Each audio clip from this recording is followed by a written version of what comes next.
ನಮ್ಮ ಫ್ಯೂಚರ್ ಅನ್ನ ನಿರ್ಧಾರ ಮಾಡೋದು ನಮ್ಮ ಹ್ಯಾಬಿಟ್ಸ್. ನಾವು ಒಳ್ಳೆಯ ಹ್ಯಾಬಿಟ್ಸ್ ಅನ್ನ ಹೊಂದಿದ್ರೆ ಖಂಡಿತ ಒಳ್ಳೆಯದನ್ನೇ ಅಚೀವ್ ಮಾಡ್ಲಿಕ್ಕೆ ಸಾಧ್ಯ ಆಗುತ್ತೆ. ಕೆಟ್ಟ ಹ್ಯಾಬಿಟ್ಸ್ ಅನ್ನ ಹೊಂದಿದ್ರೆ ಖಂಡಿತ ಒಳ್ಳೆಯದನ್ನ ಅಚೀವ್ ಮಾಡ್ಲಿಕ್ಕೆ ಸಾಧ್ಯ ಆಗೋದಿಲ್ಲ. ಜೊತೆಗೆ ನಾವು ಯಾವುದೋ ಒಂದು ಹ್ಯಾಬಿಟ್ ಇಟ್ಕೊಂಡಿದೀವಿ ಅಂತಂದ್ರೆ ಅದನ್ನ ಕನ್ಸಿಸ್ಟೆಂಟ್ ಆಗಿ ಕಂಟಿನ್ಯೂ ಮಾಡಬೇಕು. ಅಂದ್ರೆ ಫಾರ್ ಎಕ್ಸಾಂಪಲ್ ನಾವು ಓದುವಂತ ಹ್ಯಾಬಿಟ್ ಇದೆ ಅಂತಂದ್ರೆ ಕನ್ಸಿಸ್ಟೆನ್ಸಿಯನ್ನ ಮೇಂಟೈನ್ ಮಾಡಬೇಕು. ಪ್ರತಿದಿನ ನಾನು ಅರ್ಧ ಗಂಟೆ ಓದ್ತೀನಿ ಅಂದ್ರೆ ಓದಬೇಕು, 1 ಗಂಟೆ ಓದ್ತೀನಿ ಅಂದ್ರೆ ಓದಬೇಕು. ಸೊ ಡೈಲಿ ಆಕ್ಷನ್ಸ್ ಏನಿರುತ್ತೆ ಇದು ತುಂಬಾನೇ ಇಂಪಾರ್ಟೆಂಟ್ ಆಗುತ್ತೆ ಸಕ್ಸಸ್ಗೆ. ಯಾರು ಡೈಲಿ ಪ್ರಯತ್ನವನ್ನ ಪಡ್ತಾರೋ ಖಂಡಿತ ಅವರಿಗೆ ಸಕ್ಸಸ್ ಸಿಕ್ಕೇ ಸಿಗುತ್ತೆ. ಸ್ವಲ್ಪ ಲೇಟ್ ಆಗ್ಬೋದು, ಬಟ್ ಫಾರ್ ಶೂರ್ ಸಿಗುತ್ತೆ.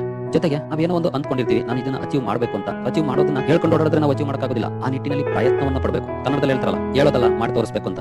ಆ ನಿಟ್ಟಿನಲ್ಲಿ ನಾವು ಪ್ರಯತ್ನವನ್ನ ಪಡಬೇಕು. ಹ್ಯಾಬಿಟ್ಸ್ ಖಂಡಿತ ಮನುಷ್ಯನ ಜೀವನವನ್ನ ಬದಲಾಯಿಸುವಂತ ಶಕ್ತಿ ಇರುವಂತದ್ರಲ್ಲಿ ಯಾವುದೇ ಡೌಟ್ ಇಲ್ಲ. ಇಲ್ಲಿ ಕನ್ಸಿಸ್ಟೆಂಟ್ ಆಗಿ ಪ್ರಯತ್ನ ಪಡೋದನ್ನ ಹ್ಯಾಬಿಟ್ ಮಾಡ್ಕೊಳ್ಬೇಕು. ನಿಮ್ಮ ಫೋಕಸ್ ಡೈಲಿ ಆಕ್ಷನ್ಸ್ ಅಲ್ಲಿ ಕೊನೆ ಆಗಬೇಕು. ಅಂದ್ರೆ ನಾನು ಇದನ್ನ ಅಚೀವ್ ಮಾಡಬೇಕು ಅನ್ಕೊಂಡ್ರೆ ಸಾಲದು, ಆ ನಿಟ್ಟಿನಲ್ಲಿ ಪ್ರಯತ್ನವನ್ನ ಪ್ರತಿದಿನ ಕೂಡ ಮಾಡ್ತಾ ಇರಬೇಕು. ಅಂದ್ಕೊಂಡಿದ್ದನ್ನ ಸಾಧಿಸಿ ತೋರಿಸಬೇಕು.